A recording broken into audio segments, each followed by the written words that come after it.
Hello and welcome back to the channel. आज के इस लेक्चर में हम बात करने वाले हैं मुद्रा के कार्यों की, यानी फंक्शन ऑफ मनी की बात करने वाले हैं। इससे पहले हमने बात करी थी कि मुद्रा का उद्भव कैसे होता है, एवोल्यूशन ऑफ मनी कैसे होता है। यानी पहले आपने देखा होगा वस्तु मुद्रा होती है, फिर आपकी धातु मुद्रा आती है और फिर आपकी आती है पत्र मुद्रा और शाक मुद्रा का उद्भव होने लग जाता है। और हमने उसमें परिभाषा को देखा था, किस प्रकार से मुद्रा की हम परिभाषा दे सकते हैं, उसका अर्थ हमने जाना था।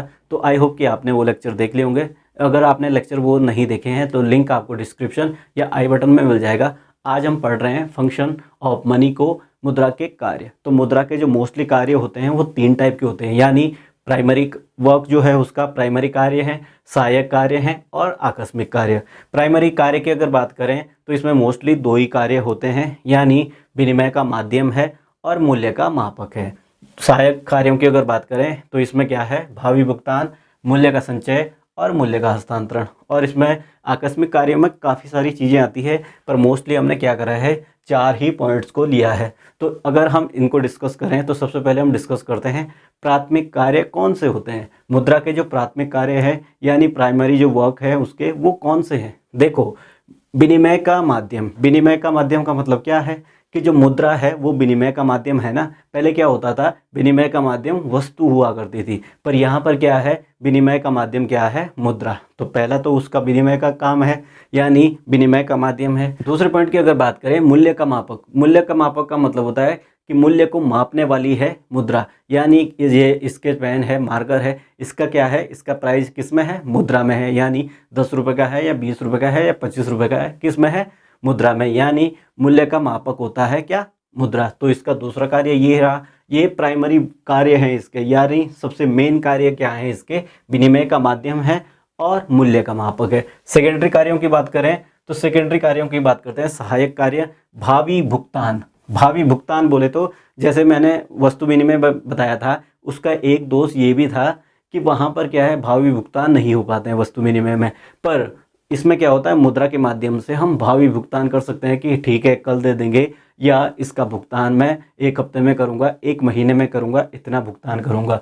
तो मुद्रा का क्या है, सहायक कार्य में भावी भुगतान एक। दूसरा है मूल्य का संचय। मूल्य का संचय का मतलब है कि आपके पास कोई सी भी चीज़ें हैं तो वो मूल्य संचय होगी। आपके पास जो चीज़ें हैं आपने संचय कर लिया कि भाई मेरे पास इतने रुपए का माल स्टॉक है, या मेरे पास इतनी चीज़ें हो गई है, मेरे पास इतना पैसे हो गए हैं। या जैसे क्या होता था वस्तु विनिमय में वो चीज़ें नहीं होती थी, क्यों, मूल्य का संचय हम नहीं कर पाते थे। यहाँ पर हम मूल्य का संचय कर पाते हैं, यानी हमारे पास पैसे हैं या जो भी चीज़ें हैं उससे हम मूल्य का पता लगा लेते हैं कि ये इतने का होगा। या जैसे ही कोई सी भी चीज़ है आपके पास, वो आप उसका मूल्य आंक लेते हो कि इतने का होगा, तो उस आधार पर आप सोच लेते हो कि मेरे पास इतना मूल्य है या इतने पैसे हैं, तो मूल्य का संचय हो गया।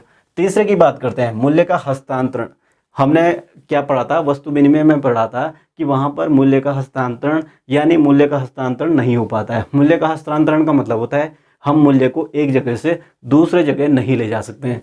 अब क्या है, मूल्य का हस्तांतरण मुद्रा के द्वारा हो जाता है। जैसे आपका मकान कहीं पर भी है, आपने वहाँ बेच दिया, पैसों में बेच दिया, पैसे आपने उठाए और दूसरी जगह ले लिया, मूल्य का हस्तांतरण हुआ ना। तो ये है आपका मूल्य का हस्तांतरण। आकस्मिक कार्यों की बात करते हैं, सामाजिक आय का वितरण, यानी जितनी भी आय का वितरण होता है, सामाजिक आय का वितरण होता है, किसमें होता है, मुद्रा में, और आसान भी है। तो मुद्रा में सामाजिक आय का वितरण होता है। साख का आधार, साख आपको पता है, यानी जो अतिरिक्त पैसे बनाए जाते हैं, जैसे क्या है, जो दर्ज कर दिए जाते हैं, वो आपका क्या है, साख कहलाती हैं। जैसे साख का आधार का मतलब है कि जैसे आपको बैंक चेक बुक देती है, तो उसका आधार क्या है, चेक बुक का आधार क्या है, आपके अकाउंट में जो पैसे हैं, यानी मुद्रा ही तो उसका आधार है। मुद्रा है आपके अकाउंट में जमा, उसका आधार, तो तभी तो आपको चेक दिया गया है, तभी तो आपको चेक बुक दी गई है। उसका आधार क्या है, साख का आधार भी क्या है, मुद्रा। तो ये वाला कार्य भी कौन करता है, मुद्रा करता है। तो साख का आधार हो गया। उपयोगिता की माप, उपयोगिता की माप यानी किसी भी वस्तु की उपयोगिता मूल्य बताती है।